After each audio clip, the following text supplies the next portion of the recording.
Nah, pertanyaannya, kita pergunakan untuk apa saja umur yang panjang tersebut? Kebanyakan orang banyak meminta umur yang panjang. Betul? Ya Allah, panjangkanlah umurku. Itu enggak kira-kira kita minta. Tapi banyak orang yang lupa meminta, ya Allah, berkahilah umurku. Kalau meminta umur yang panjang, jangan lupa minta keberkahan umur ini. Umur yang tidak berkah. Ada enggak umur yang tidak berkah? Banyak. Umur yang tidak berkah. Ketika Allah berikan kita umur panjang, tapi tidak kita gunakan untuk beribadah kepada Allah. Mintalah umur yang panjang dan diberkahi oleh Allah Subhanahu wa taala. Ya Allah, panjangkanlah umur hamba serta berkahilah umur hamba. Maksudnya, ketika kita minta umur panjang, umur tersebut diberkahi oleh Allah. Yaitu masih di jalan yang diridhoi oleh Allah Subhanahu wa taala. Makanya sebelum Allah tanyakan kepada kita, tanyakan pada diri kita. Kita yang bertanya pada diri kita. Apakah pernah umur kita ini digunakan untuk menolong agama Allah?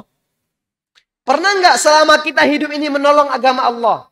Pernah enggak selama kita hidup ini menolong dakwah Rasulullah Sallallahu Alaihi Wasallam? Atau sudah berapa kali kita gunakan umur ini untuk menolong agama ini? Untuk membantu dakwah ini? Sudah 50 tahun saya hidup di dunia ini. Namun yang menjadi pertanyaan adalah, sudah siapkah kita dimintai pertanggungjawaban oleh Allah terhadap umur ini? Makanya sebelum Allah tanyakan kepada kita, tanyakan kepada diri kita masing-masing. Umur kita. Kalau kita berbicara tentang umur, tentunya kita berbicara tentang waktu. Umur. Kalau berbicara tentang umur, tentunya kita berbicara tentang waktu. Maksudnya, waktu kita hidup di dunia ini dihabiskan untuk apa saja? Selama kita hidup ini dihabiskan untuk apa saja? Apakah waktu hidup yang diberikan oleh Allah ini digunakan hanya untuk bekerja saja? Apakah waktu yang diberikan oleh Allah Subhanahu wa taala hanya untuk mencari nafkah saja?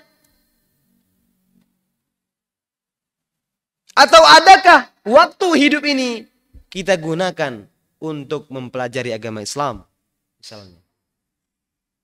Digunakan untuk di jalan yang diridhai oleh Allah Subhanahu wa taala. Tanyakan pada diri kita. Ya, kita harus mengetahui itu semua.